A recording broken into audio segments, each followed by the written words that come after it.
Bonjour YouTube et bienvenue dans cette nouvelle vidéo des coulisses de Joueurs du Grenier. Aujourd'hui nous allons parler de Resident Evil qui est un épisode spécial hors série. Donc les hors série, il faut savoir qu'il y a beaucoup moins de mise en scène et de gros tournages, c'est plus des petits sketchs parsemés à droite à gauche. Donc je pense qu'on va plus revenir, enfin moi je trouvais ça plus intéressant cette fois-ci de vous donner mon avis aussi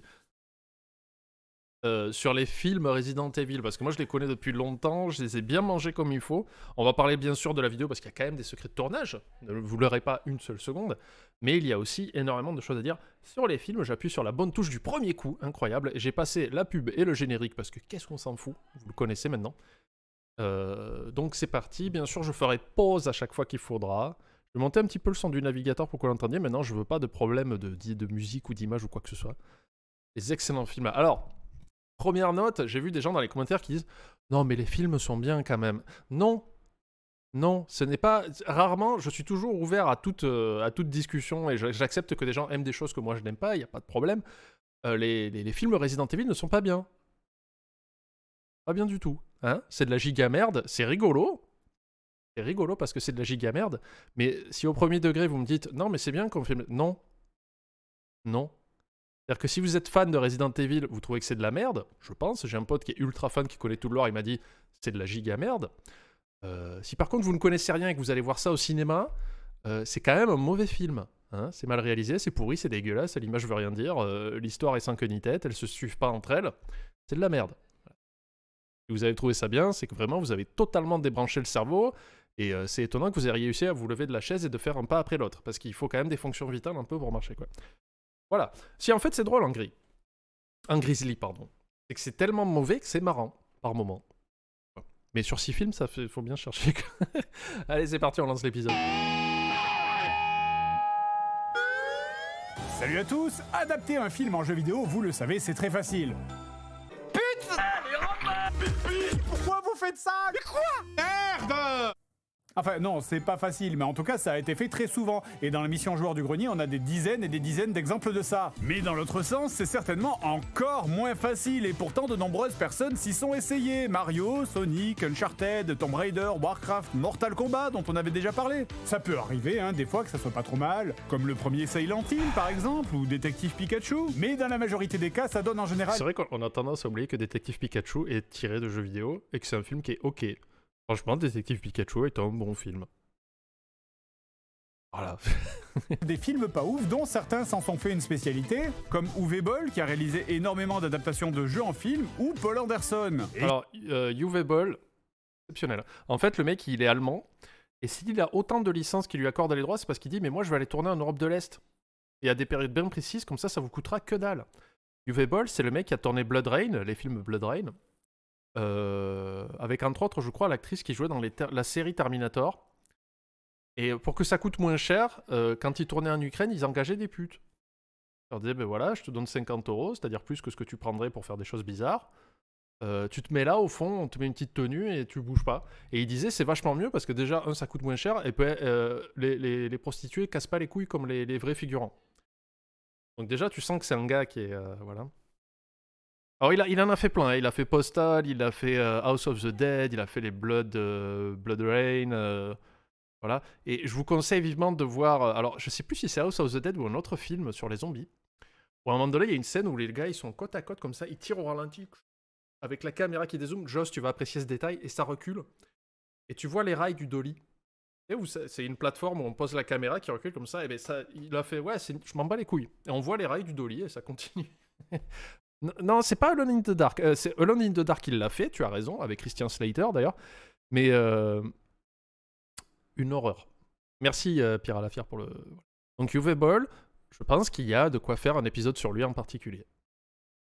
J'adore. Et encore, Postal est un film marrant. En vrai, c'est une horreur, hein, ça reste un film de merde, mais c'est un film marrant. L'île avec les zombies. Si, mais alors le nom du jeu m'échappe, et des fois ils intégraient, ça doit être House of the Dead du coup, parce que des fois ils intégraient des passages du jeu pour dire regardez, c'est un lien avec le jeu.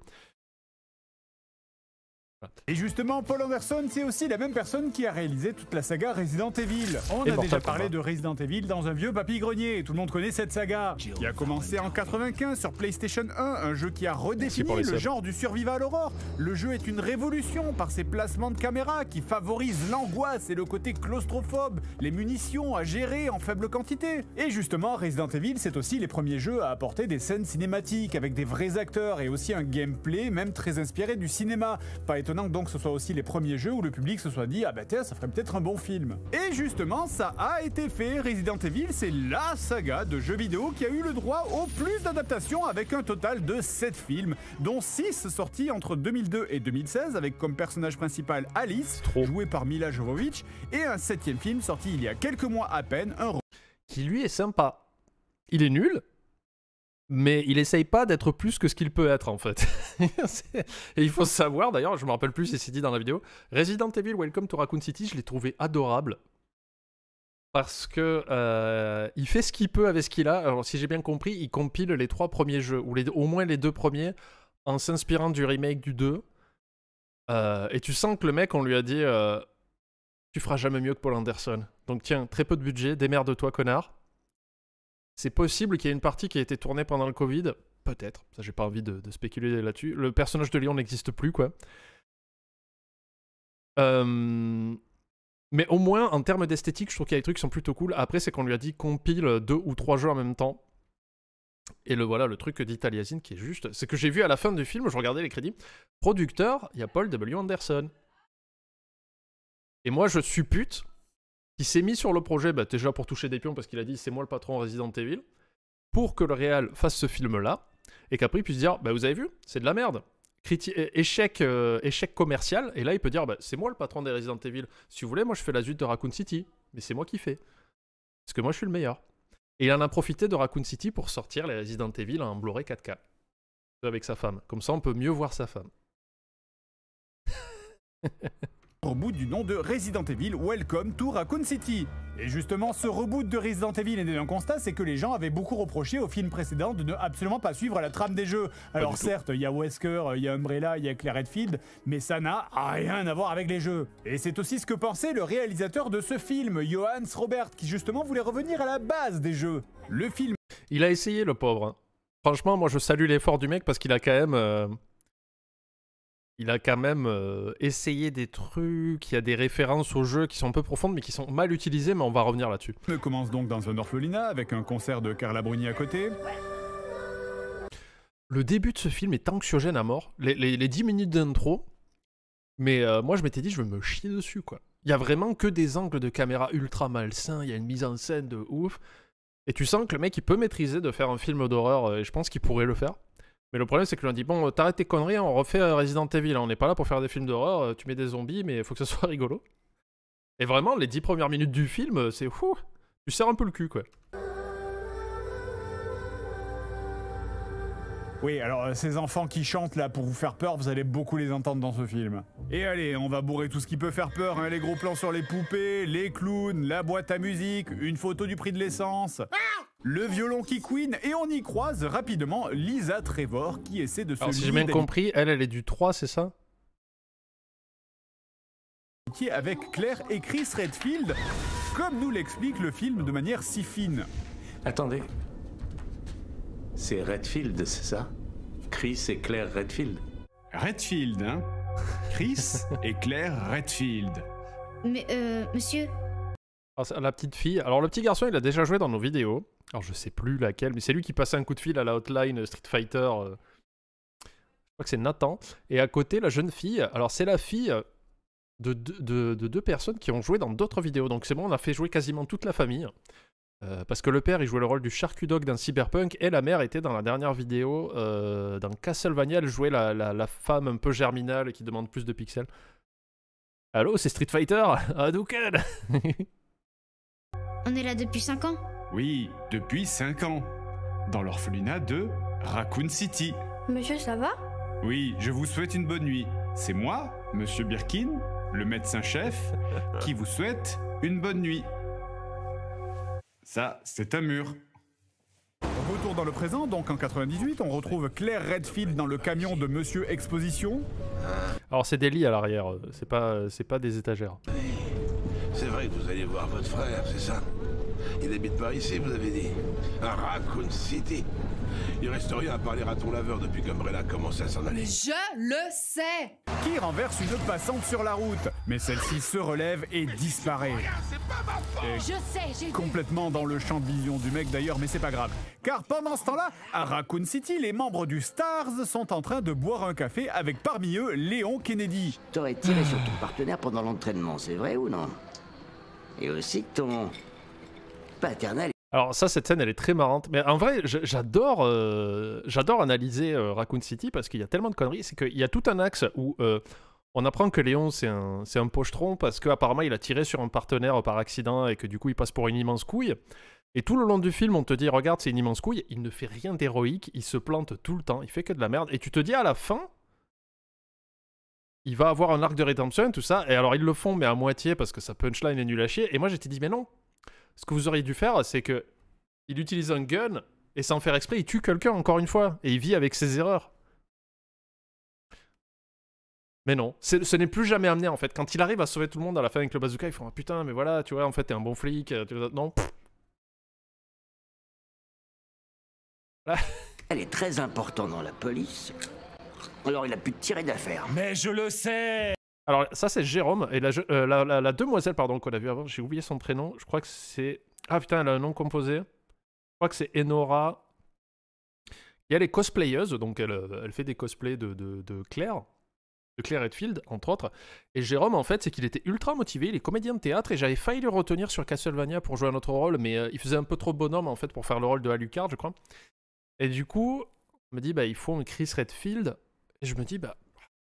Jérôme, il pouvait être cool, et il postule, je fais bon, mais tant mieux. Et il venait de Brest, je crois, mais il était chaud patate pour faire ces quelques scènes, il était très heureux de les faire, et nous on était très contents de l'avoir. Pareil pour Enora, qui jouait très bien. Alors, on va dire quelque chose déjà pour commencer, ce film est insupportable avec toutes ces scènes d'exposition. Oui. Une scène d'exposition, c'est... En sachant que le film n'est pas long.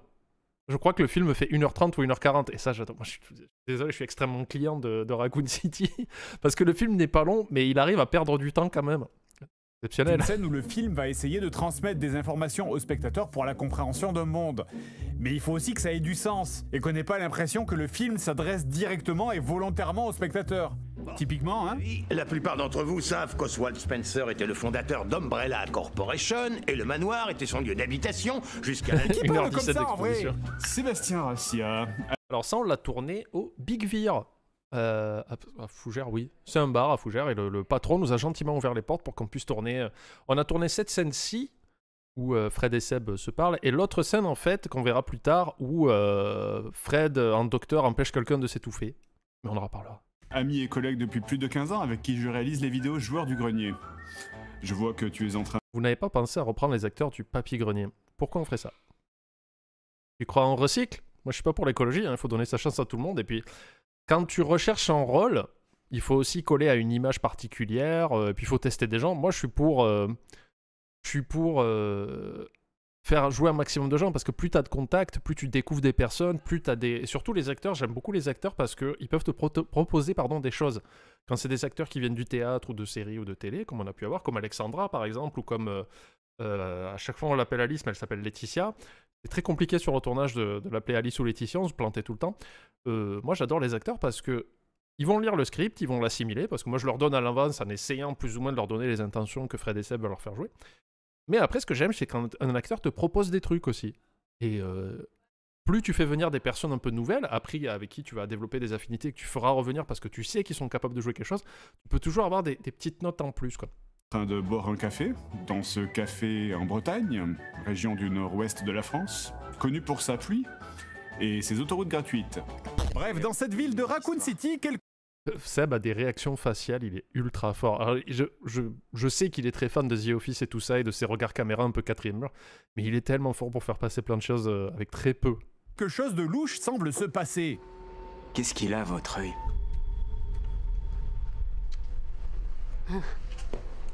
Je sais pas, ça fait ça depuis 2 semaines. Alors, quand ça vient de l'œil, c'est pas normal. Claire revient donc à Je Raccoon City serais un pour peu voir plus son inquiet. frère qui y habite toujours pour l'informer qu'elle a découvert que la ville serait empoisonnée par l'eau. Toute cette ville a été empoisonnée. Mais son frère, qui ne lui a pas pardonné d'avoir quitté la ville, ne l'écoute pas et part travailler de son Alors ça c'est faux. Pourtant je leur ai dit, je fais non, il part pas comme ça au pif au boulot, c'est parce que les sirènes de la ville se déclenchent et il fait bon temps, je dois partir urgence. côté. Pendant ce temps-là, les alarmes de la ville se mettent à retentir, ordonnant le couvre-feu. Ceci est un message d'Umbrella Corporation. Pour votre sécurité, veuillez rester chez vous et attendre de nouvelles instructions. Alors déjà, réveiller les gens au milieu de la nuit pour leur dire de rester chez eux, c'est vraiment complètement con. Et Dezio, c'est bizarre ce monde là où c'est une société privée qui donne des ordres aux gens et pas les autorités. C'est vrai que ça, ils l'ont bien relevé. Moi, j'avais pas noté sur le moment, alors que le jour même où on l'a vu au cinéma, j'ai noté plein de choses. Mais c'est vrai qu'après, tu recules. Et là, je l'ai revu chez moi il y a pas longtemps et je me suis bien marré, quoi. Je me dis, j'ai dit à ma meuf, je fais, vas-y, on regarde Raccoon City et tout. Elle était là, tu veux, mais t'as dit qu'il était pas bien. Je fais, ouais, mais faut qu'on le voit. et ce film-là, on l'a vu. Même si c'est dans l'eau, pourquoi la police n'est pas contaminée? Je sais même pas s'ils arrivent vraiment à l'expliquer, ou alors je crois que c'est parce que Chris, comme il était à l'orphelinat, il y avait déjà le docteur Birkin, il lui donnait des médocs. Enfin, je cherche pas trop l'écriture. Nous, ce film-là, on l'a vu au cinéma de Rennes en 4DX, où ce jour-là, il pleuvait dehors. Et du coup, on rentre en disant cool, on se met au frais. Tout le début du film se passe sous la pluie, et la 4DX, vous savez, c'est ceux qui vous envoient de la brume. Et il y a des scènes aussi où on était en mode rodéo, quoi. Mais des fois, il a fallu que je m'attache et tout, sinon je m'éclatais sur Seb. Hein. C'était... Les flics bourrés ne boivent pas d'eau. Non, mais à force, tu n'arrives pas à noter toutes les incohérences. C'est vrai qu'il y en a beaucoup. Et voilà. Mais en 4DX, c'était à mourir de rire. On était pliés en deux parce que l'absurdité de la puissance des secousses selon les scènes rendait ça encore plus ridicule, quoi. Les flics sont fournis par Evian. Restez chez vous, il ne se passe rien. Et nous voilà donc dans les locaux de la police avec l'ensemble des membres du STARS, cette unité. En plus, c'est ouf parce qu'ils ont plein d'acteurs trop cool, quoi. C'est-à-dire que le bonhomme qui est de dos, là, je sais qui c'est le frère de Stéphane Hamel, je crois. Il joue dans une série sur Amazon Prime qui s'appelle Upload, excellente série que je vous conseille. On a celui qui joue Wesker, qui joue, il a fait un épisode dans Doctor Who, mais il joue surtout Billy dans Black Flag. Black Flag que ça s'appelle, je me gourre à chaque fois.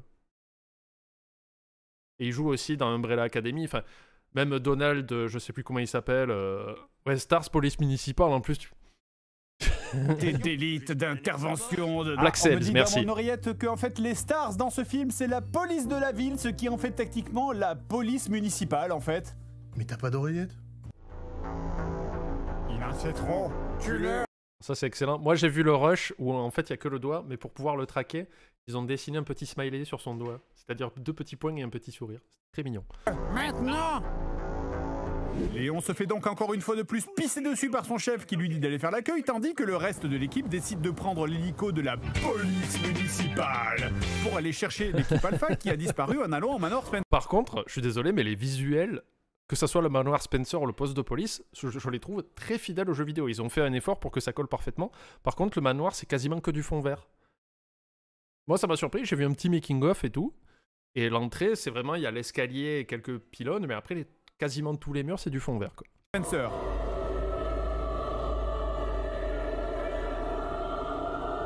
C'est le manoir Spencer.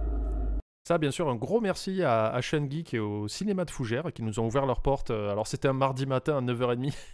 Parce qu'elle nous dit, je peux vous ouvrir, mais par contre, il faut qu'à 9h45, vous soyez dehors parce qu'on nettoie les salles et tout ça. Et donc, elle est venue très tôt le matin et j'ai dit au gars, bon, ben demain, à fond de balle. Et voilà, ça c'est Fred et Seb à 9h du mat dans la salle de ciné. Et elle a dit, si vous voulez, je vous fais tourner un film. Alors, moi j'ai dû partir en urgence pour un problème, mais il me semble qu'elle a fait, pour qu'il y ait une lumière un peu naturelle de film qui est projeté, je crois qu'elle a mis Les Secrets de Dumbledore qui est sorti, voilà. De Resident Evil 1 sur PlayStation. C'est le même manoir qu'on voit dans le jeu.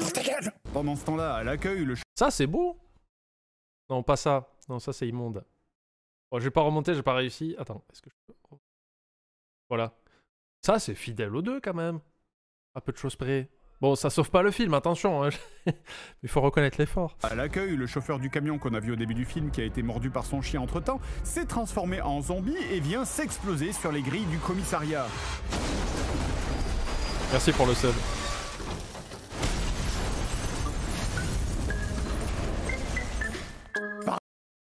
Je vais stopper sur cette image, mais quand même, attends, revenons en arrière. Il y a un truc qui va... Alors, ils vont l'expliquer dans 2 secondes. Hein. On va faire un détail de la scène. Ah, ça, c'était tellement bien, ça. Voilà. On est dans... Le film te rappelle à plusieurs reprises qu'on est dans les années 98. Donc, Léon a un Walkman des années 98. Je sais pas si vous vous rappelez ces trucs, si vous en avez eu, si vous étiez assez âgé pour en avoir. Mais c'était pas comme on a aujourd'hui. Tu vois, moi, ce que j'ai là, c'est un truc bloc-bruit. C'est-à-dire que des fois, Poppy me parle et je ne l'entends pas. Et aujourd'hui, on a beaucoup d'oreillettes intra-auriculaires, comme les AirPods et tout ça, qui rentrent directement dans l'oreille et qui bloquent absolument tout. Les écouteurs en mousse, comme ceux de Star-Lord, par exemple, dans Gardien de la Galaxie, pour ceux qui n'ont pas connu, c'était une mousse extrêmement légère, hein, qui se désagrégeait très rapidement. Et c'était très rare d'avoir des... Enfin, moi, du coup, j'en ai jamais eu, mais ces Walkman-là, avec ces écouteurs-là en mousse, ça bloquait mes couilles. Hein, c'est-à-dire que si quelqu'un respirait un peu fort à côté de toi, tu l'entendais. Il n'entende pas la déflagration d'un camion devant lui. Pardon? Non mais dans un moment comme ça, tu dois avoir la température... Alors cette scène-là qui est super cool, donc là c'est Jérôme qui joue tout le rôle et qui a fait ça avec des directions et ça. C'est Jordan qui a fait ça, Jordan des post-process, qui a monté ça et je trouve qu'il a fait un méga boulot, quoi. Je trouve ça trop cool parce que c'est ultra en rythme avec ce que dit Fred, c'est parfaitement calé, quoi. Température qui passe de 12 à 90 degrés en 1 seconde, les vitres qui volent en éclats à cause... Alors, il y a Beta Snake qui dit « Ouais, mais si tu mets du métal à fond, eh ben, tout le monde t'entend. » C'était là, toi, tu entendais ce qui se passait et tout le monde pouvait savoir ce que t'écoutais, quoi. Voilà. Du souffle de l'explosion, le souffle de l'explosion lui-même, les murs qui tremblent, le bruit... Comment c'est possible de rien remarquer? Il a perdu ses 5 sens? Ça, c'est génial, ça.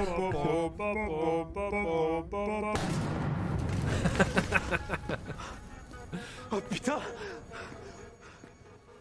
Ok, c'est bien un flic américain. À ce stade-là du film, la police ne sait pas qu'il y a des zombies encore. Oh mon Dieu, mais cette femme est en train de s'étouffer! Alors pareil, magnifique arrêt d'écran, désolé. Donc ça c'est Clem et Ben de la Grey Box à Fougères. Si vous habitez à Fougères ou pas loin, la Grey Box c'est une boutique de jeux de société et tout ça qui est vraiment trop cool. Vraiment très très cool. Et les deux, donc ce sont les propriétaires, hein, ou les gérants, je ne sais pas, j'ai pas envie de dire de bêtises. Ils ont été extrêmement sympas parce que déjà ils sont venus jouer ça. Et aussi, ils nous ont prêté leur appartement pour la scène de la telenovelas, donc ils ont été vraiment au top. Et moi, il y a pas longtemps, je suis allé faire, ils organisent aussi plein Vous pouvez jouer à des jeux de plateau chez eux et tout ça, et ils organisent aussi des JDR, donc je suis allé faire un JDR Seigneur des Anneaux avec eux. C'était vraiment extrêmement cool. Donc un gros merci à eux pour être venus là. D'ailleurs, il a le polo, enfin il a le sweatshirt, on voit la Grey Box, c'est à Fougères. Si vous aimez les jeux de plateau et si vous cherchez des groupes pour jouer au JDR ou à des jeux de plateau et tout ça, la Grey Box à Fougères, voilà. Là, il l'a vraiment tué en fait. C'est tout flux. Oh mon Dieu, cette femme est en train d'accoucher! Tous les personnages dans ce film sont absurdes. Le chef de la police qui abandonne son poste au premier zombie, ce qui en fait un très mauvais flic ou un très mauvais traître au choix. Le mieux étant Léon, hein, dédicace à tous ses fans dans les jeux, puisque dans ce film, c'est une colossale victime qui se fait bolos par son patron et ses collègues, qui est maladroit, et se fait piquer son arme par un mec de 30 kilos enfermé derrière une grille qui a une tête à faire la sortie des collèges. Lâchez-moi, putain, hé! Oh! Fais-moi sortir tout de suite. C'est mon arme.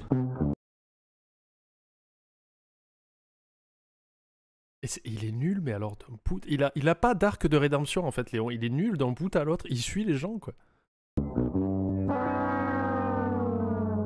Enfin, c'est pas mieux, hein. Le mec dans la cellule qui est un genre de complotiste parano déjà au courant de tout ce que fait Umbrella est enfermé avec un zombie, mais se fait quand même bouffer comme un con. Hein. Sérieux, il le sait que le gars à côté de lui va le bouffer. Il le sait, il le dit même. Mais bien sûr que non, il va pas bien. Regardez-le. Ouvrez cette putain de grille. Vous êtes dur, tout ça, c'est à cause de la VF. Non, non. On l'a vu en VO. Il est à chier. Léon est à chier d'un bout à l'autre. Et mais la VF, ils ont... Ces lignes, elles sont pas terribles, mais dis-toi que c'est quasiment les mêmes en VO. Et encore là, je découvre la VF avec vous en regardant ce truc-là, et en fait, la VF est plutôt quali. On a des bonnes voix, quoi. On a des voix qui représentent. Mais c'est mal écrit. Ah, si seulement j'avais quelque chose pour me défendre. Bref, donc au manoir Spencer, l'équipe Bravo, partie chercher l'équipe Alpha, tombe nez à nez avec un mort-vivant. Alors ça, c'est génial, parce que ça ponctue parfaitement ce qu'est le film. C'est se sentir obligé de faire des références sans vraiment les comprendre. Et ça, c'est important. Quand tu adaptes quelque chose, que ça soit d'une BD, d'un comics, d'un jeu vidéo, quoi que ce soit, si tu ne comprends pas le matériel et les scènes iconiques, bah, tu vas passer à côté de plein de choses. Comme ils vont l'expliquer là, et il me semble que c'est le premier truc que j'ai dit en sortant du ciné, j'ai dit, dans le jeu, ils ont filmé cette scène au plan près qui est dans le jeu vidéo Resident Evil 1, quand il arrive au Manoir Spencer. On déambule un peu, il y a une ambiance un peu poisseuse, on sait pas trop ce qui se passe. Et la première fois qu'on tombe sur le zombie, il se retourne lentement comme ça, c'est filmé en plat. Et là, c'est la première fois qu'on découvre un zombie dans le jeu Resident Evil. C'est un choc, on comprend pas, on voit un mec qui bouffe un autre, qui est complètement déformé, et tout ça, c'est la première fois qu'on en voit un, ça met un choc. Là, ils ont filmé ça exactement pareil, comme un review. Il fait, regardez, le problème, comme le dit Fred, et comme ce qu'on se disait quand on a vu le film, c'est... Ça n'a aucun intérêt, on en a déjà vu plein. Du coup, pourquoi tu mets à fond d'esthétisme sur ce plan-là, alors que ça ne sert à rien, puisque il n'y a pas de reveal en vrai. Donc pour moi, c'est clairement que le mec avait le cul entre deux chaises, entre se dire j'ai envie de faire un film fidèle au jeu, mais je comprends pas vraiment le jeu. Ou alors on lui a forcé, on lui a mis des points clés en lui disant, ben regarde, les scènes iconiques du jeu, c'est ça, ça, ça. Faut qu'elles y soient, faut un cahier des charges. Et lui, il les a mis comme il a pu, quoi. Donc ça, pour ceux qui n'ont pas compris, c'est une référence même de Leonardo DiCaprio dans Once Upon a Time in Hollywood. Hein. Ouais, bon, j'ai la ref, mais ça reste débile. Hein. C'est filmé comme une révélation, en mode genre, oh mon Dieu, il y a des zombies dans ce film, alors qu'on en a vu 50 avant. Bref, alors que tout était silencieux et désert dans cette immense... En plus, notez que, pourquoi ils vont au manoir Spencer? Pourquoi ils partent tous au manoir Spencer? C'est-à-dire que le chef de la police, il dit, vous partez tous, le pilote d'hélico, les 4 flics, tout le monde part pour aller chercher 2 flics. Il y a les alarmes de la ville qui retentissent. Le flic, il fait « Je sais pas ce que c'est », parce que c'est une entreprise privée qui sonne les alarmes de la ville, encore une fois. Et il dit « Bon, tout le monde dans le poste, vous partez au manoir Spencer chercher les 2 flics qui n'ont pas répondu. » Le ratio est extrêmement bizarre. Pièce vide, soudainement, 400 zombies sortent de mon cul pour sauter sur les héros. Ouais. Alors... ça, c'est le 3e type de zombie le plus fréquent dans le cinéma. Hein. Vous savez, on a 3 types de zombies. On a les zombies à la Romero, ce sont ceux qui avancent doucement en titubant, hein, à la Walking Dead. On a les zombies de type infecté, ce sont ceux qui courent très vite, façon un peu 28 jours plus tard. Et on a le 3e type de zombies, justement, comme dans Resident Evil, qu'on va appeler les zombies du spectacle. Et justement, pour l'émission Joueurs du Grenier, nous avons pu en interviewer un. Oui, vous savez, c'est pas facile d'être un zombie du spectacle. Donc là, les maquillages des zombies, c'est Sias Productions qui nous les a fait. Ou Sias Industries, je me souviens plus. Elle nous avait donné un coup de main en fait sur Castlevania pour coller les dents à tous les figurants vampires et elle m'a laissé sa carte, elle m'a dit mais je suis maquilleuse au cas où. Et là je me suis dit je vais la tester, on va voir ce qu'elle peut faire un peu sous la pression avec nos super plannings super bien faits. Et donc elle a maquillé les 2 jeunes hommes qui sont derrière, qui sont Matteo et Jesse, si je dis pas une immense connerie. Ils étaient OP. Matteo et Jesse, ils sont arrivés avec des fringues déjà déchirées qu'ils ont enfilées, tout ça. Ils m'ont expliqué qu'ils les avaient roulées dans la terre pour que ça fasse encore plus. Salut Alexandra, tu vas bien? Et l'interview de Seb, elle est géniale parce qu'ils ont rajouté le gag du pouce qui tombe à la fin. C'est-à-dire que Sias, elle a fait attends, je vais t'en faire un. Et elle s'est démerdée pour faire un petit pouce, voilà. Et elle a fait les maquillages donc sur Jesse et Matteo derrière. Et du coup, Seb qui faisait le metteur en scène, qui était tout accessoirisé. Elle était géniale, mais elle était plus longue que ça, la scène à la base, parce que j'ai dû me faire chier à partir en courant aux entrepôts parce qu'ils se sont dit attends, Fred, il a découpé les passages du film pour qu'on les voit en temps réel. Et normalement, Seb les avait et réagissait en direct. Je crois que ça n'a pas été mis au final. Et quand je vois mes collègues qui se contentent de marcher tout droit en faisant franchement, c'est pas terrible.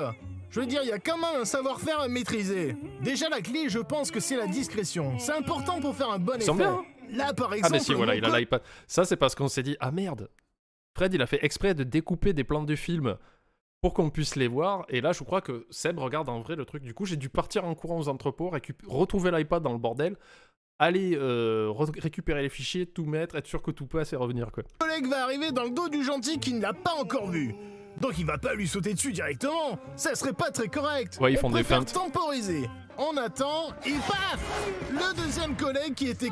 Il s'est fait attaquer par surprise par devant. Caché, entre en scène. Ah, c'est fluide. Il y a une... Parce que je suis désolé, hein, mais de là où il arrive, si je mets ma main là et que je regarde devant, je vois que ça bouge. Faites le test chez vous, n'hésitez pas. Voilà, j'aimerais que 300 personnes en même temps se mettent chez eux sans contexte. Vous mettez le bras dans le prolongement de votre corps, vous regardez devant vous. Si vous secouez les doigts, moi je les vois. Pardon. Bonne technique. Alors... Ah oui, ça c'est une de mes scènes favorites. L'idée c'est d'avancer uniquement quand le briquet s'allume. Et au moment où on pense que mon collègue s'apprête à attaquer, eh bien non, plus personne. T'as renversé ta canette. Ni à droite, ni à gauche. On temporise. Et là, le deuxième collègue arrive tout doucement. Actuellement, et le premier qui avait totalement disparu saute sur la victime. C'est vraiment du beau boulot. Allez, Dunaire, on y va. Maintenant, tu fais une roulade. Et alors, c'est là, on a tourné ça au fil de Fougères qui sont... non, pas au fil, pardon. Aux ateliers de Fougères qui sont toujours adorables. Parce que maintenant, j'ai des contacts, tu vois. Je connais les gens qu'il faut appeler. Et ils nous ont gentiment dit, bah, oui, on a une salle de répète. J'ai dit, ah ben ça serait génial, j'ai pris des photos. Et j'avais même pas calculé qu'il y avait des trusses avec des éclairages de théâtre, parce que c'est qu'une salle de répète en vrai.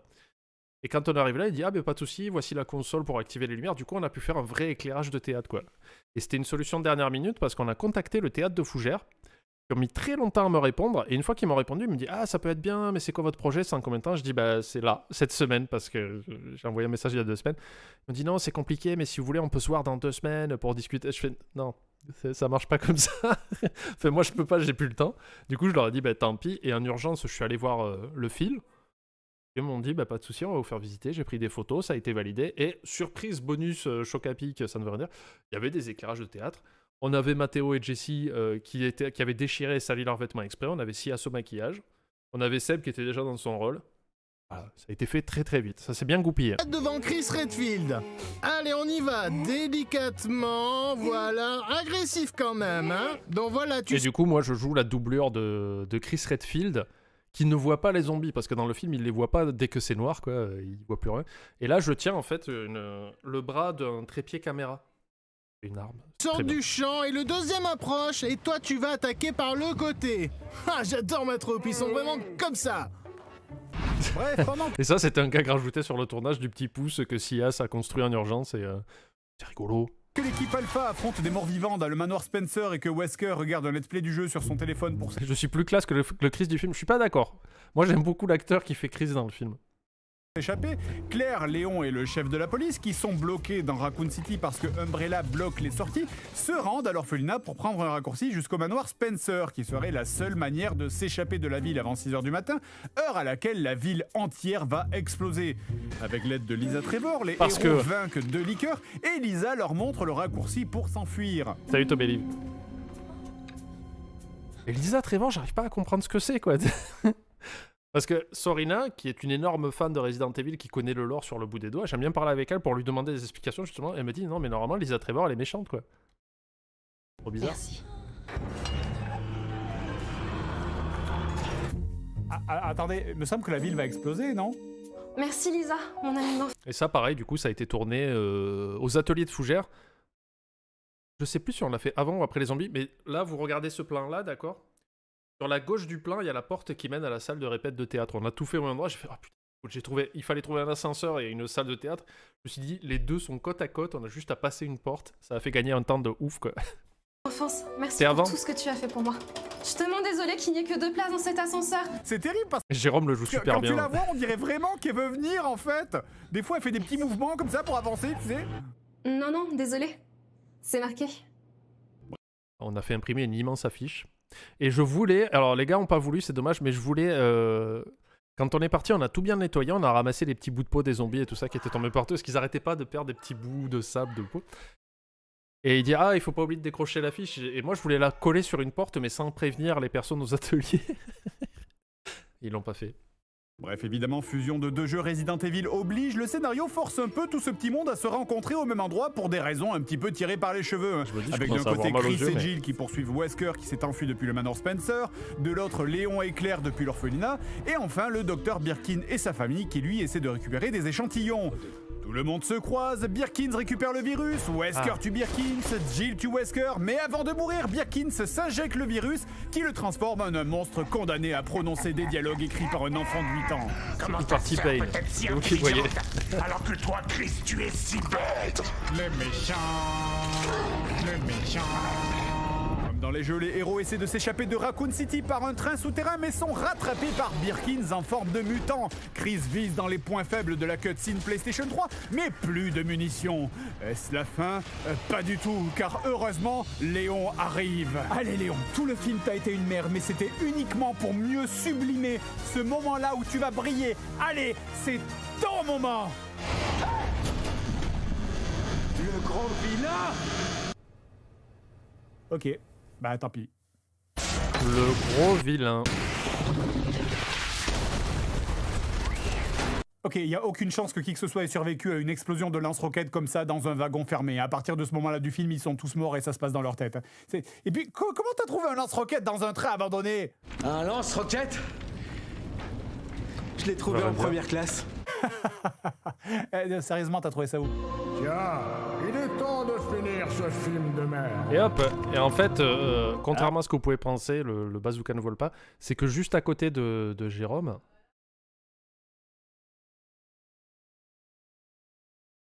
Journée pour la petite Sherry Birkin qui a... Ah d'ailleurs, grosse journée de finir ce film de merde. Là, en fait, c'est Jess qui était juché sur une petite estrade avec le bazooka dans les mains et qu'il a largué à une certaine hauteur pour que Jérôme puisse l'attraper. Voilà, mais Jess a été effacé au montage, sinon c'était bizarre. Ah d'ailleurs, grosse journée pour la petite Sherry Birkin qui a fui une invasion zombie, vu son père se faire tuer, être ressuscité en monstre, réabattre par un lance-roquette, et regardez! Pas de problème. Oui, Jess c'est Dieu. C'est ça, attendez, excusez-moi, il y a un problème.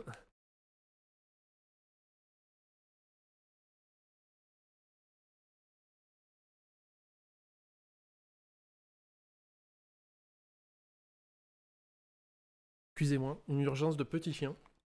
Distancé fait des allergies et malheureusement elle se gratte jusqu'au sang, donc j'ai été obligé d'aller lui remettre sa collerette.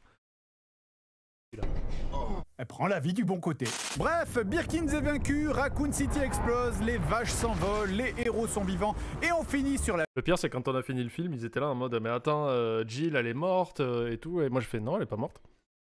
Bah si, on la voit pas à la fin des films. Je fais « Et elle sera avec tout le monde ». Il y a vraiment un effet Mandela où ils étaient persuadés que Jill Valentine était morte. Je fais non, non, elle est là. Je vous jure, elle est là. La scène post-crédit avec Wesker, qui n'est pas mort, hein, il était juste enseveli sous 100 millions de tonnes de décombres, avec le personnage de Ada Wong qui lui donne des lunettes de soleil parce que quand tu ressuscites, eh ben, tu as mal aux yeux. Oh, c'est comme dans le jeu! C'est comme dans le jeu, dans Wesker, dans le jeu, il a des lunettes noires aussi, j'ai la ref et c'est comme dans le jeu! Tu peux arrêter de parler comme ça, s'il te plaît? Je peux pas m'en empêcher, il faut que quelqu'un m'aide! Alors, ce film est noté comme étant le pire film Resident Evil avec une note de 5,2 sur IMDb. Et on peut voir moult commentaires disant que ce film n'est pas aussi bien que les 6 films précédents. Pas aussi bon que les films de Mila Jovovich. Comparé à ça, je préfère largement les films de Mila Jovovich. Allez plutôt revoir les films de Mila Jovovich. Elle est bonne, Mila Jovovich. Attends, mais c'est toi qui a... C'est pas le sujet, Sébastien. La saga Resident Evil, hein, aussi appelée. Les films Resident Evil avec Mila Jovovich. Faut dire qu'en fait, l'actrice est tellement au centre de cette histoire que tout le monde se fout du réal ou même des personnages du jeu. La saga comporte 6 films, donc Resident Evil Apocalypse, Resident Evil Extinction, Resident Evil Afterlife, Resident Evil Rétribution, Resident Evil Explosion et Resident Evil Final Chapter. Oui. Alors, c'est sympa tous ces titres de films, mais du coup, c'est quand même un peu compliqué de savoir lequel est le 2, le 3, le 4. Hein, parce que je veux dire, ok, donc l'extinction... Non, alors attends, c'est l'Apocalypse qui est avant l'extinction. Et Rétribution, donc le châtiment en français, c'est après ou c'est avant Afterlife, l'au-delà? Alors, d'après la Bible, c'est beaucoup mieux le boulot pour faire des meubles que le pain. Alors, je crois que tu t'es trompé de livre. Mais merde, mais dans quelle église je vais, moi, le dimanche? Alors, on va pas se faire... Je suis deg parce que la Bible du Bois, il y avait une édition qui ressemblait vraiment à une Bible, mais les délais de livraison étaient 10 fois trop longs. C'est un peu cher pour la blague quand même, parce que je crois qu'il était à 45 balles ou un truc comme ça. Donc... Bon, je vais me replier sur une édition plus simple où c'est écrit en gros et voilà. Chronologiquement, le détail des 6 films, hein, il nous faudrait 10 heures. Mais on va quand même essayer de faire un gros récapitulatif des scénarios. La saga nous raconte donc l'histoire de Alice, incarné par Mila Jovovich, qui se réveille amnésique dans un laboratoire secret dirigé par le docteur Isaac sous la ville de Raccoon City appartenant à Umbrella Corporation. À l'intérieur, un virus mortel transformant les gens en zombies s'est échappé. Le centre est alors mis en quarantaine et un commando arrive pour comprendre ce qui se passe. Mais une IA du nom de la Reine Rouge essaie de tuer tout le monde pour contenir le secret. Pendant ce temps-là, Alice, qui est donc un agent de sécurité qui vient de se réveiller et qui comprend rien à tout ce bordel, essaie de s'échapper, chose qu'elle n'arrive pas à faire puisqu'elle se refait capturer avec son copain. Elle se réveille donc au début du deuxième film et le virus s'est échappé dans la ville de Raccoon City. Ils ont skippé vite, mais en même temps, avec l'aide de Jill Valentine, une policière fasciste. Ce type est fou furieux!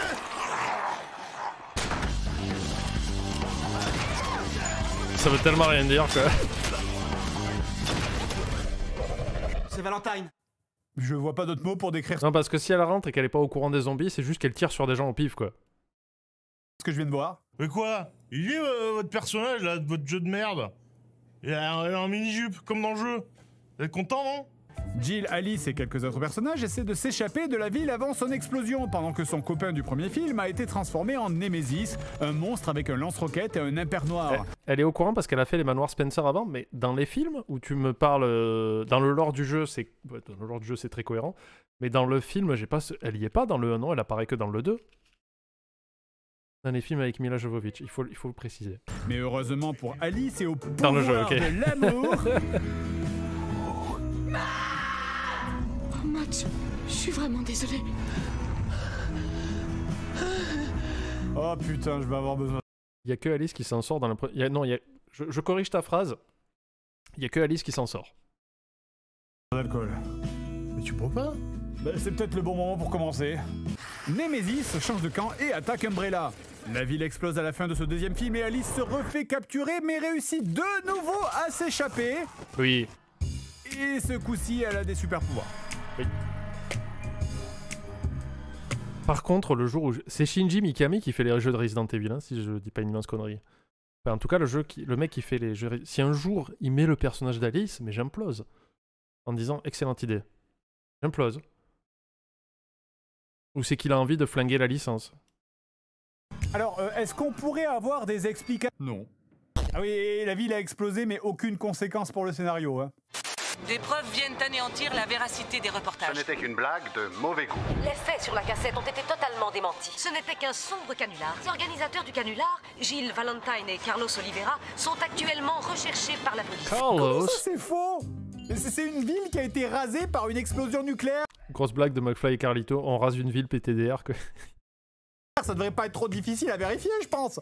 Tout le monde est mort. J'ai littéralement les pieds au centre du cratère. Vous le voyez bien, là, quand même. Et qui nous dit que c'est pas vous qui avez creusé ce... Magnifique salopette. C'est une salopette faite par Sean Geek, qui était la même qu'il utilisait quand il faisait le fermier qui bouffe des patates. Oula. Attendez. Je perds mes cheveux. Et là, du coup, j'avais une touche de cheveux cachée à l'arrière de ma tête. C'était très chiant, ça chatouillait beaucoup.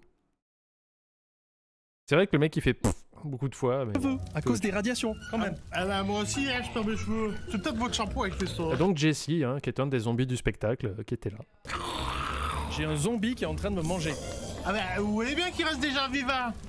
Les personnages se sont donc échappés, mais le virus, lui aussi, est dans la nature. Et c'est le 3e film. Nous sommes dorénavant 5 ans après. Le virus est devenu tellement méchant qu'il a asséché la planète et foutu du sable partout. Il a séché les lacs et les rivières. Alors que dans le suivant, dans le 4, il y a des lacs. Les forêts devenaient des déserts.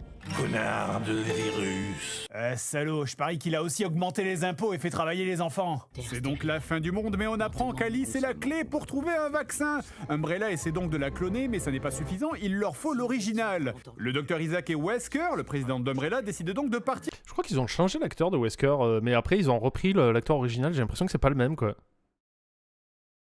J'avais jamais fait gaffe. Chercher la vraie Alice qui erre quelque part dans le désert en se servant d'une nouvelle variante de super zombie. Et ça, c'est une scène, mais alors, je suis sûr que si tu demandes à Paul Anderson, il dit ah, c'est un hommage, mais elle est complètement plagiée de Day of the Dead de George Romero. Je crois que c'est Day of the Dead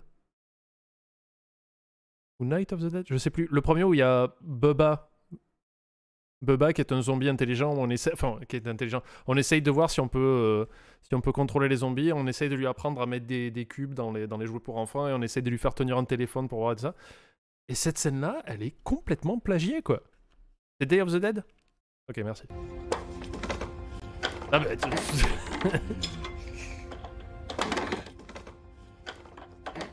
Et donc ça va nous aider. Oui, mais pour l'instant, je sais pas. Hein, je sais pas, j'y travaille.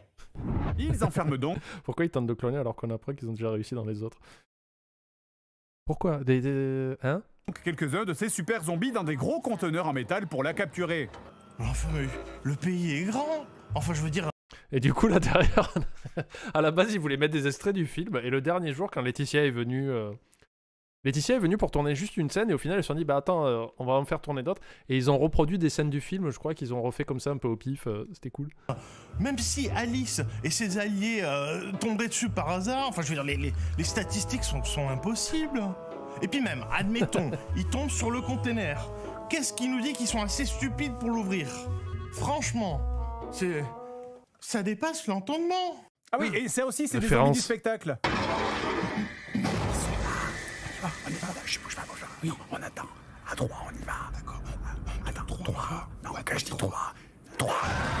Ah oui, et j'ai pas dit, mais ils essaient aussi de manipuler Alice en utilisant le fait qu'elle a été hypnotisée et qu'elle peut être contrôlée par un satellite d'Umbrella depuis la fin du 2e film. Programme Alice activé.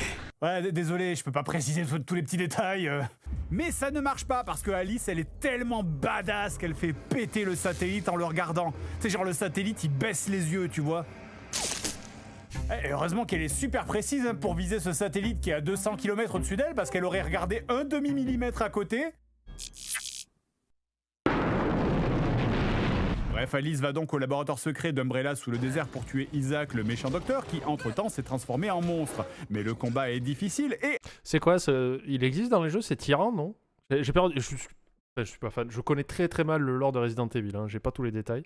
Alice est sur le point de perdre quand soudain, alors que tout semble perdu, quelqu'un vient à sa rescousse. Ça pareil, c'est un plagiat de Cube.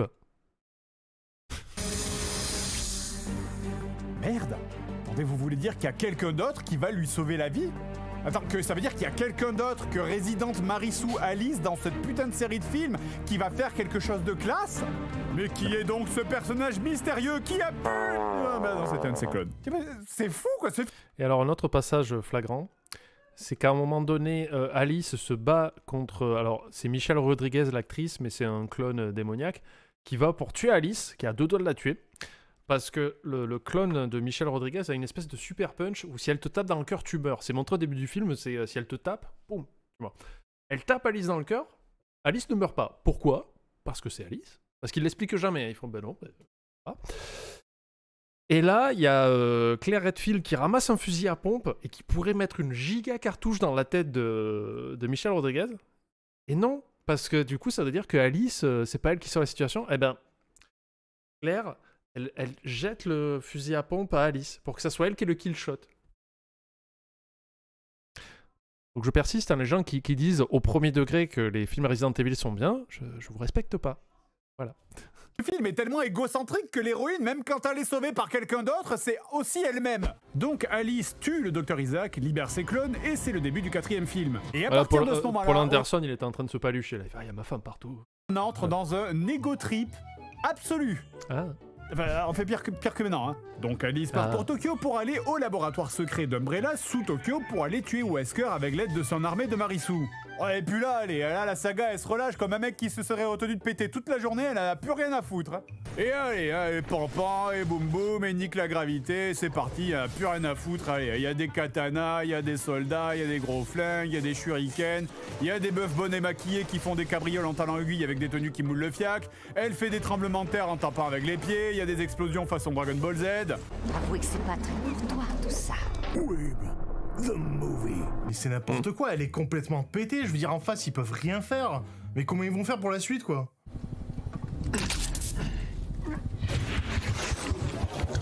Tous les pouvoirs que tu avais. Puissance, vitesse, guérison accélérée. Eh bien, tu vas devoir t'en passer. Ah, attends, il y a une patch note. L'actrice, c'est cool si on aime les meufs à noir lexique. La beauté, c'est subjectif, mais elle est nulle. C'est une très mauvaise actrice que... Les clones ont disparu, la roulade a été nerfée de 50%, les dégâts de Alice ont été grandement réduits et nous avons rééquilibré les pouvoirs du personnage principal afin de mieux coller à la vision originale des développeurs. Putain, ils ont détruit mon main! Mais attendez, après il y a des explications quand même. Qu'est-ce que c'est que ça? Un sérum qui envahit ton organisme et qui neutralise les cellules T. Oh, regardez le virus T! C'est des lettres en forme de T. Mais qu'est-ce que j'ai, docteur? Ça, c'est un des meilleurs gags, quoi. J'ai réussi à trouver un petit microscope pour enfants. Ça, c'est une excellente blague, putain, je la kiffe, quoi. Après avoir fait exploser la base sous Tokyo, elle part ensuite chercher des survivants en Alaska et... Il y a de l'eau maintenant. Rappelez-vous, dans le 3, il disait « tout est sec ». Sauf en Alaska, il y a plein d'eau là, c'est nickel. Et retrouve Claire seule et amnésique. Comment elle fait pour faire des allers-retours depuis Tokyo alors que le monde est détruit et il n'y a plus d'avions? Je sais pas, une autre question? Alors, j'ai quelques questions. Alors ça, c'était tellement chiant à trouver. Il voulait du papier à fax. Et il a fallu que je le commande et ça coûte méga cher. C'est genre 40 balles les petits machins. Alice récupère donc Claire Redfield et les deux partent chercher Arcadia qui est censé être un havre de paix. En le cherchant, ils retournent vers les États-Unis et tombent par hasard sur 4... Putain, mais je suis en train de me dire... Non, c'est pas Tom Savini, lui. Comment il s'appelle? Il est connu cet acteur là, celui qu'on va devoir passer avec le petit bouc là. Il est connu ce mec. Survivants sur le toit d'un immeuble et là, paf! Le hasard! Il y avait le... Ah ah ah! Il était dans Prison Break. Frère de Claire dedans. Je m'appelle Chris. Bah c'est fou. C'est le gars de Sons of Anarchy. Ouais, entre autres, ouais. Mais oui, j'imagine qu'il est très connu pour ça, ouais. Oh, le hasard. Ouais. Le monde est petit. Le frère de Claire, Chris, est dans une prison. Et une fois libérés, après une scène d'action complètement stupide où encore une fois la physique se fait enculer sans même se faire offrir un verre avant, ils partent tous ensemble vers l'océan pour trouver Arcadia. Mais en fait, c'était un piège parce que Wesker était dans le bateau. Donc les personnages tuent Wesker... Enfin, je veux dire, Alice tue Wesker absolument toute seule et sans aide parce qu'elle est trop forte et trop belle aussi. Putain, mais en plus, il y a tellement de détails. Ils ont pas parlé du money shot où des fois elle met dans son canoncier double baril, là, elle met des pièces de monnaie. Et elle tire, et les pièces, elles se répandent comme ça, et quand elles sont shot, il y a plein de zombies qui meurent. Kim Coates.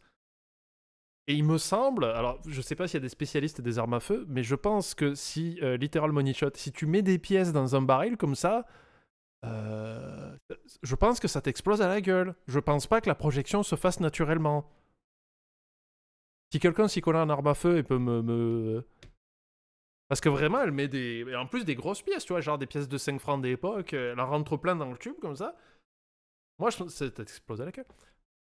Alors, mettre les pièces, je pense que tu peux les mettre dans le baril, mais ça va nulle part, quoi. D'ailleurs, pendant que les autres ne... Non, mais pas dans les pièces de monnaie. Imagine, tu mets 2 cartouches, comme dans un fusil, tu mets 2 cartouches, tu mets le fusil comme ça et tu remplis des pièces, mais... Enfin, l'implosion, elle fait que les cartouches, elles peuvent pas partir comme elles veulent, enfin... Vous mettez les cartouches normalement, et vous... Cartouche, on ferme, on met le canon en l'air, on remplit de pièces. Vous voyez ce que je veux dire ou pas? Tu fais des cartouches avec des pièces dedans, ça marche, mais je crois pas qu'elle fait ça. Mais du coup, Yatolène dit que ça peut marcher si on fait des balles spéciales. Ne font absolument rien. Oh Seigneur, c'est complètement con. Mais attends, si, ils font quelque chose. Ils ont le droit de lui tirer dessus quand il est déjà mort. Toi, on t'a assez vu.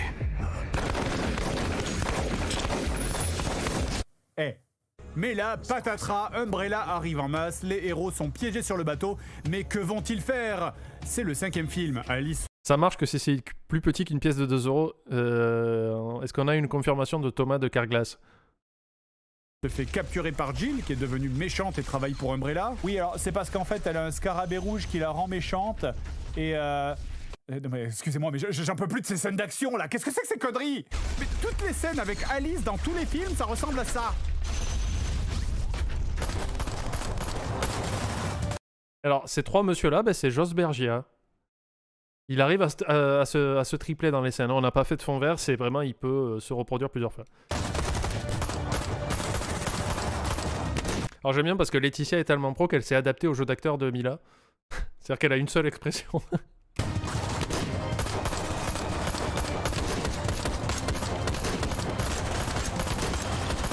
Comment ça marche là? Elle a mis le mode no clip? Je rigole, mais je suis un vrai triplé. Je ne rigole pas. Voilà pour faire de l'humour. Bref, elle se fait capturer et se réveille dans un complexe d'Umbrella. Ouais, ça fait quoi maintenant? 4 fois, 5 fois? J'ai arrêté de compter. Alors bon, bref, elle... Oh là, attends, et Chris? Quoi? Enfin, je veux dire, Chris et Claire, ils étaient sur le bateau il y a 2 secondes. Qui? Ah oui, mais c'est vrai. Alors, regardons ce que ça fait si on colle les 2 films ensemble. Une calamité. Moi, j'adorais être chargé de prod pour Paul Anderson. Normalement, le chargé de prod, il prend les plannings des acteurs et il fait en sorte qu'on trouve des dates pour tourner où tout le monde est là. Paul Anderson, il fait « Non. Il est pas là, Wentworth Miller? Celui qui fait Chris Redfield. Il est pas là? Bah, tant pis.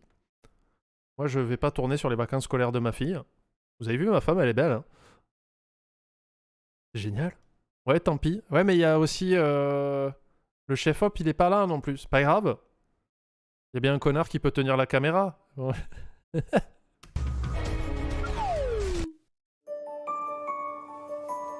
Et donc ça, c'est... Annabelle, qui était aussi dans la vidéo sur les séries des années 80-90. Voilà. Et hop là. Là, c'est moi. Disparu. Vous m'avez pas vu, hein. Ça, c'est un gag que j'ai rajouté. Je voulais sortir ma tête. Ils m'ont dit, ouais, c'est marrant, on le fait. C'est moi qui suis derrière le pilier avec mes grosses mains, quoi. C'est vrai qu'ils auraient pu mettre une explication, quand même. Bah, attendez, je la fais pour vous. Je dois y aller. Ma planète a besoin de moi. Chris et Claire sont morts en retournant Bien sûr, référence aux Simpsons, hein, très connu. sur leur planète. Je disais donc que Alice a été capturée, encore... Ah ouais, là, je pense que c'est le record d'apparition pour moi dans un épisode JDG. Hein. J'apparais, je fais la doublure de Chris Redfield, je fais le journaliste dans La Fosse, je fais l'assistant du magicien qui prend le truc, je fais aussi un autre rôle, je fais le présentateur de télé qui dit qu'elle a gagné une voiture. Et je sais pas si j'en ai pas un autre encore, mais là je suis jamais autant apparu. Et ils font des tests sur elle. Évidemment, elle se réveille et s'échappe, encore, et découvre qu'elle est dans un faux Tokyo construit dans un sous-sol en Russie. Contrairement au film d'avant où elle était dans le vrai Tokyo mais qu'elle devait aller en Alaska. Et elle se rend compte que Umbrella ont construit des fausses villes en sous-sol un peu partout dans le monde qu'ils peuplent avec des clones qu'ils infectent avec le virus et qu'ils filment se manger entre eux pour l'envoyer à des gouvernements et leur montrer ce que le virus ferait. Ils ont recréé le centre... Mais oui, mais il n'y a plus de ville, non? Il n'y a plus rien. de New York.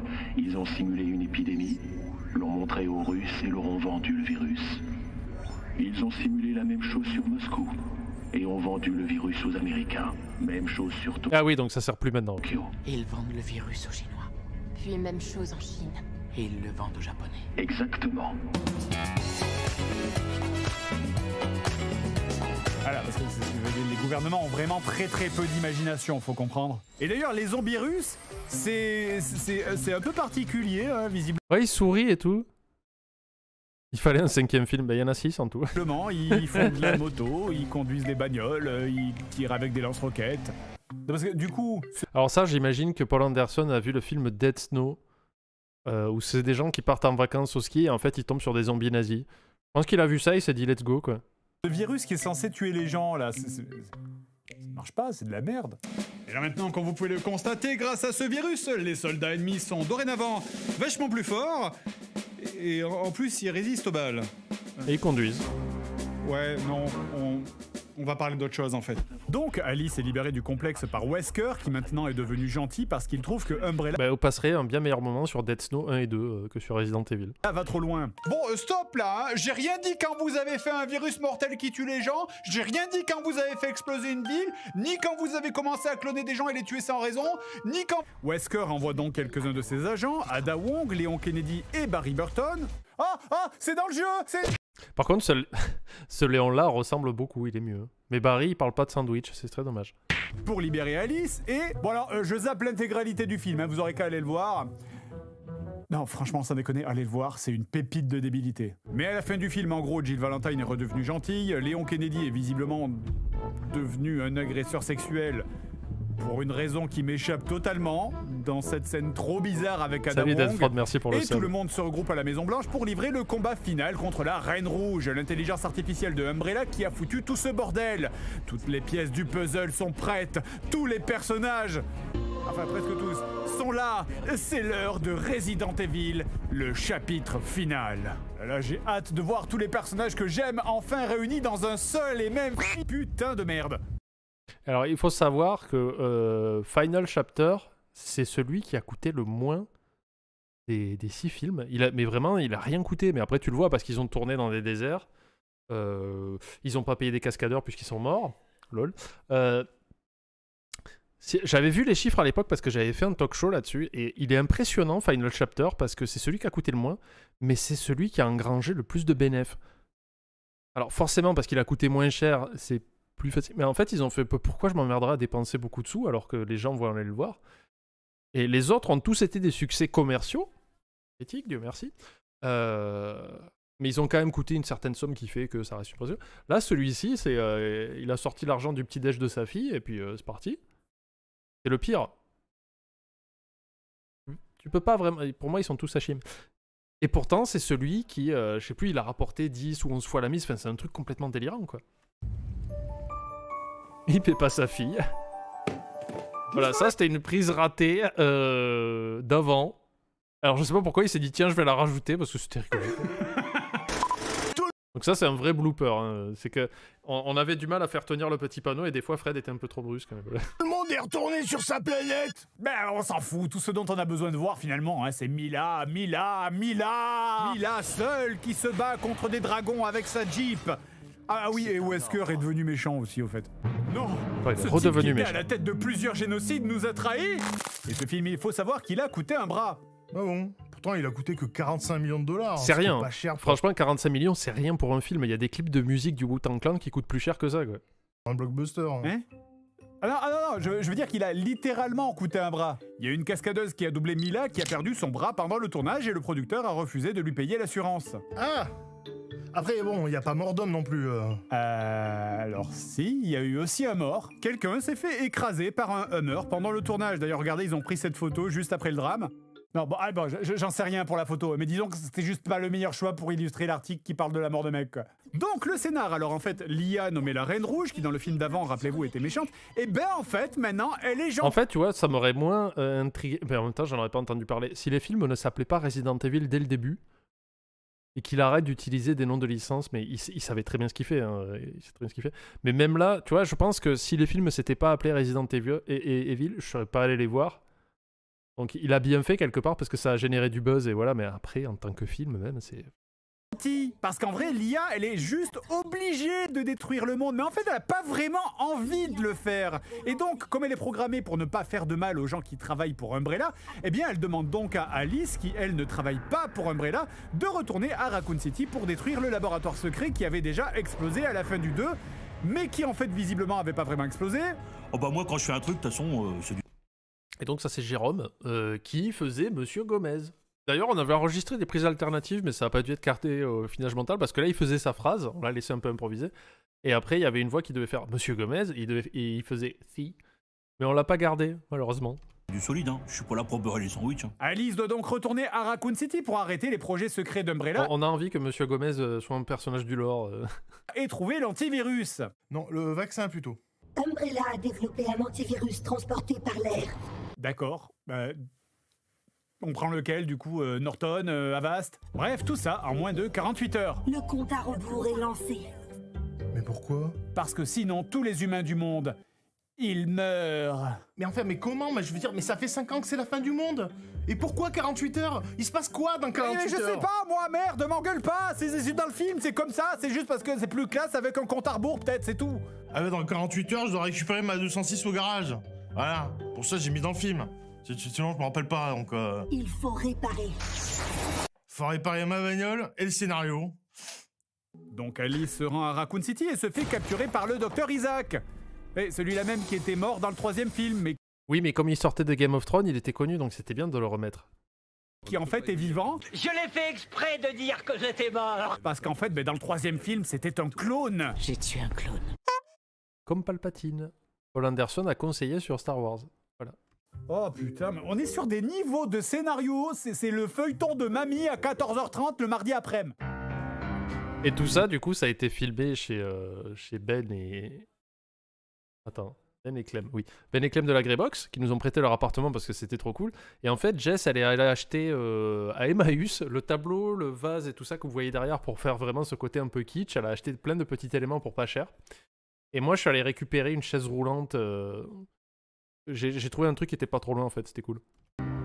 Docteur Isaac! Mais je croyais que vous étiez mort. Dans un accident à Bornéo. C'est chaud pour Laetitia, en fait, parce que... Elle devait jouer quelqu'un qui joue mal. Et c'est pas si facile, en fait, tu vois, de montrer, en fait, que c'est un acteur qui joue mal. Donc, ça en est super bien sorti, quoi. Ouais, je le pensais aussi, ma chère Alice. Mais en réalité, c'était un clone qui était mort. Donc, avec l'aide de Claire Redfield... pareil pour Fred, quoi. C'était chaud de faire quelqu'un qui joue mal, quoi. Qu'elle retrouve purement par hasard aussi à Raccoon City. Alice? Bah alors? T'étais où? C'est fou. Bon, il est tout petit, hein. et de quelques autres survivants qui de toute façon meurent tous peu après, ils réussissent à trouver Wesker qui décongèle le Dr Isaac. Le vrai! Parce qu'en fait, les deux d'avant, bah, c'était des clones. Una seconda. Tu es peut-être mon clone, mais je suis ton frère jumeau. Je sais pas si vous avez vu, on voit Seb dans le miroir. Et en fait, le fait que Fred touche le vase, c'était un accident, mais on s'est dit, ben non, on va le garder parce que ça fait ce côté très, très homemade des telenovelas. Madre de Dios! Et ça y est, nous avons enfin le vrai plan des méchants, la vraie révélation de la machination d'Umbrella, le scénario central des 6 films. Pourquoi est-ce que Umbrella a fait tout ça? Si nous sommes ici, ce n'est pas pour parler de l'avenir de cette compagnie. Nous sommes ici pour parler de la fin du monde. Les maladies incurables fleurissent. Des fondamentalistes réclament notre destruction. Le réchauffement climatique fera fondre que la population ne cesse d'augmenter. Nous aurons atteint le taux de surpopulation dans 50 ans. D'une manière ou d'une autre, notre monde touche à sa fin. Je propose de mettre fin à ce monde. Mais à nos conditions. Ok, Dr Isaac. Enfin... Et donc là, on a tous ces petits figurants. Donc celui qui était au fond, qui faisait une ligne avant, qui faisait un scénariste. Et le jeune homme avec les lunettes qui est à côté de Seb, c'est Jesse qui joue un zombie aussi, le même jour. Merci Poppy pour le raid. Je sais que vous passez une période assez compliquée avec votre divorce, mais au pire, prenez une semaine de congé. Donc, Dr Isaac a détruit le monde, hein, parce que sinon le monde il allait être détruit. Une sorte d'apocalypse orchestrée. Bah oui, parce que construire des répliques de capitales sous la terre et les peupler avec des clones, on peut, mais recycler des déchets, attendez, on n'est pas des surhommes. Et aussi, révélation de plus, en réalité, Alice n'est pas la vraie Alice originelle. C'est en réalité la clone d'une vieille Alice qui est la vice-présidente du groupe Umbrella. Du coup, la boucle est bouclée, quoi. C'est tous les persos en même temps, quoi. Et également la version adulte de la gamine qui a servi à modéliser l'intelligence artificielle de la Reine Rouge. Mon apparence et ma voix ont été conçues à partir d'enregistrements que le docteur Marcus avait fait de sa fille. Je suis l'enfant qu'elle était, tu es la femme qu'elle serait devenue. Attends, alors toi... Et ça, la jeune fille était super contente de venir jouer. Et c'est le daron qui s'est débrouillé pour lui trouver une robe qui collait au truc, il a tout fait lui-même. D'ailleurs, il devait m'envoyer la facture pour que je le rembourse, je crois qu'il l'a pas fait. Et on a découpé du coup les deux Fred, les deux Laetitia. Et pareil, Laetitia, là, il a fallu que j'aille lui chercher en urgence des vêtements qui fassent un peu plus vieux. Donc je suis parti, pendant qu'il tournait le reste, je suis allé chercher. On a le petit téléphone à l'ancienne et les guéridons dégueux. Et ça, pareil, c'est Jess qui les a récupérés à Emmaüs. Et la jeune fille, en fait, on l'a fait tourner au locaux un autre jour. On a des marches, en fait. On a fait construire des petites marches qu'on a peint en verre. Et du coup, elle était assise dessus pour que ça donne le plan, quoi. Et ça marche plutôt bien, en vrai. T'es le deuxième clone de elle et de moi. Pas du tout. Attends, oula. Non. Et du coup, cette version âgée de Alice, qui est techniquement l'original, hein, possède donc 50% des parts de Umbrella. Et Isaac, en fait, attend que le conseil d'administration de Umbrella se réveille de son sommeil cryogénique pour chasser Alice vieille de la société et lui prendre ses parts de marché, parce que sinon, bah, il peut rien faire, bien sûr. Ah bah oui, il faudrait pas qu'on se prenne un recours au tribunal de commerce hein, dans ce monde où il y a déjà eu l'apocalypse. Bref, la vieille Alice renvoie Wesker, ce qui annule sa protection auprès de l'IA. Ce dernier trébuche, se fait couper le pied et meurt. Oui, je rappelle au passage qu'on parle du même personnage qui avait survécu dans le film précédent après s'être fait exploser le crâne et tirer 50 balles dans le torse, mais bon, je suppose que le film a dû l'oublier. C'est la bagarre, pam pam boum boum, voilà, Alice réussit à battre. Surtout que j'ai l'impression que toutes les scènes de Wesker, il les a tournées seul dans une pièce, genre en un jour, quoi. Une tristesse. Isaac et à s'emparer du vaccin. L'antivirus. Ah oui, pardon. Mais le hic, c'est que si elle libère l'antivirus, Alice mourra aussi parce qu'elle possède également le virus T en elle. Mais peu importe, car c'est l'heure de l'ultime sacrifice pour sauver la race humaine. L'apogée de cette saga Resident Evil, la fin du parcours de ce personnage christique de Alice, incarné par Milla Jovovich, qui mourra en héroïne sous les torrents de larmes de ses amis et des spectateurs pour sauver l'humanité. Pas du tout. Et non. Mais pourquoi je suis encore en vie? Parce que tu baises avec le réalisateur, voilà pourquoi! Et le film ainsi que la saga tout entière se finit sur l'IA, donc elle-même en version jeune, qui la noie de compliments, enfin donc qui se noie de compliments, voilà. C'est tellement fou là. C'est-à-dire que là, dans la même image, t'as 4 fois Milla Jovovich, enfin techniquement t'as 4 fois Alice. Bien meilleur que... Et c'est fini, allez, t'es trop forte Milla, hein. Franchement je suis un ordinateur mais je kifferais trop être toi. Et puis aussi, prends mes souvenirs d'enfance, et puis t'es trop belle. Mais oui, mais ce n'est pas tout, vous avez aussi... Vous aimez ma tenue avec le micro assorti ou pas? Gagné une Toyota Corolla, regardez là-bas. Et c'est la fin de cette saga. Alice n'est pas Jésus, elle est même plus forte que Jésus. Parce que même Jésus, lui, il est mort. C'est nul. Donc, vous l'avez compris, tous ces films sont une ode à la gloire de Mila Jovovich. Hein. C'est la définition d'une Marissou. Elle fait tout, toute seule, tout le temps. Ouais. Et bordel, je pensais pas qu'on pouvait faire pire que Daenerys ou Rey Skywalker. Hein. Les héros du jeu sont juste là pour montrer qu'ils sont moins forts qu'elle. Si Paul Anderson il avait réalisé un film Pokémon, il y aurait eu Mila Jovovich qui serait arrivée en faisant « Casse-toi! C'est moi qui fais... » Alors ça, je crois que le Pikachu, je crois que c'est Karim qui l'a fait. Pourquoi une Toyota Corolla? Aucune idée. Peut-être qu'ils essayent de gratter un sponsor, j'en sais rien. Les éclairs. Il a attaqué Claire. Et la tenue, bien sûr, méga arrêt sur image, comme d'habitude. On avait une robe rouge qu'on avait du temps de Castlevania et Jeune Geek l'a transformée, du coup ça passait super bien. Elle sait se battre, elle fait atterrir des avions sur des logements du Crous, elle sait tout piloter, elle fait du kung-fu, elle peut vaincre des soldats d'élite même en ayant les mains attachées dans le dos et en étant suspendue par les pieds. Elle a des super pouvoirs de la force. Ah oui, elle est plus forte que le scénario aussi, hein. Elle voit à travers les murs. Alors on n'est pas rentré dans les détails de chaque film, mais par exemple dans le deuxième film, on a des personnages qui sont enfermés à un moment dans une église en train d'affronter des monstres. Ils n'ont pas croisé Alice encore et... Elle le sait, elle a un radar. L'empereur parle pas Alice, c'est plus ou moins ça. Ah bah voilà. C'est la 4e église où je défonce les vitraux là. Enfin, il se passe un truc ici. Et quand tu sais que l'actrice principale est en couple avec le réalisateur dans la vraie vie et que la fille... Alors, je crois qu'elle n'était pas dans les premiers films, c'est arrivé après.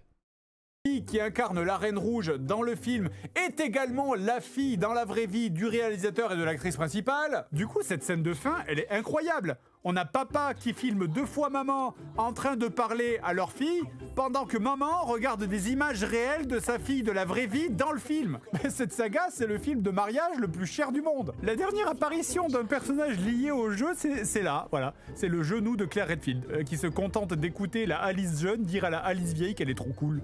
Et au passage, une petite pensée à tous les gens de chez Capcom et à tous ces personnages qui nous ont quittés sans aucune explication pendant ces films. C'est triste. Très très triste. Mais genre, ils étaient anecdotiques quoi. Je me rappelais même plus qu'il y avait Léon Kennedy dans le film. Quoi. Même Ada Wong, je l'avais oublié. Elle, je m'en rappelais. Parce qu'elle est gentille, puis d'un coup elle est méchante, mais c'est à moitié expliqué, puis c'est trop gentil. Lui, je m'en rappelle parce qu'évidemment c'est mythique. Hein. Elle aussi parce qu'elle était dans Heroes à ce moment-là. Et la cohérence, et pourtant, elle était pas là. Étrangement d'ailleurs, ces films, ça a été un carton. Un carton en termes d'entrée et financier. Et ils n'ont pas été détestés. Il y a toute une génération qui a grandi avec et qui a aimé ces films. Alors que bon, pourtant, c'est clairement débile. Hein. Mais c'est peut-être ça finalement, vous voyez. Peut-être que le réalisateur, il a compris ce qu'était une merde. Une vraie merde. C'est pas juste une merde parmi d'autres, hein, c'est une merde sincère. Et surtout, c'est une merde généreuse. Et plus important que tout, c'est pas une merde qui fait exprès d'être une merde. On n'est pas sur un niveau de genre Sharknado, vous voyez. Là, déjà, c'est pas un navet parce qu'honnêtement, c'est tellement idiot qu'on rigole bien. Mais en plus, le film est tellement généreux dans sa débilité que ça en fait une vraie bonne merde, vous voyez. Une merde Ils étaient bien inspirés épaisse, sur la bien, merde. avec des cacahuètes dessus et une cerise en haut. Et finalement, en voyant tout ça, la vraie question qu'on peut se poser, c'est est-ce que la franchise Resident Evil peut être autre chose que des mauvais films ? Parce que honnêtement, les jeux Resident Evil, ils étaient super parce que c'était le gameplay qui était super. Mais si tu prends le scénario, qui est l'élément de base... Il est un peu couillon le scénario de Resident Evil, mais les Japonais de base ils sont très friands de trucs un peu tirés par les cheveux des fois, mais ça passe quoi. Avec lequel est fabriqué un film. Le scénario des Resident Evil, c'était des énormes nanars, hein. Et c'est la même raison pour laquelle un film Metal Gear serait aussi d'une énorme merde. Le jeu nous donne cette sensation de stress avec la difficulté à bouger les personnages à cause de sa lourdeur, des munitions limitées, des cadrages de caméra qui jouent avec le hors-champ. Mais ça en film, c'est impossible. Ah mais moi je pense que le succès des films est purement basé sur il y a une meuf bonne avec des guns, lol. Mais les films ce sont des merdes, hein. C'est zéro quoi. À faire. Alors est-ce qu'on peut dire finalement que ce sont les films de Paul Anderson les meilleurs? Évidemment, parce que je suis la meilleure. Déjà je suis super belle, je suis super forte, je suis super cool. Qu'est-ce que vous faites là? Wow, qu'est-ce que tu fais dans mon cadre là? Tu casses tout. Voilà. Ça c'était un bon épisode.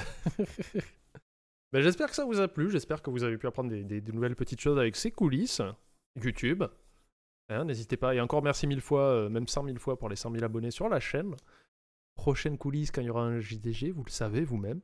On est sur Twitch de temps en temps. Merci YouTube d'avoir regardé cette nouvelle vidéo et à bientôt. Moi je vais rester 5-10 minutes avec mon petit chat là. Ok ?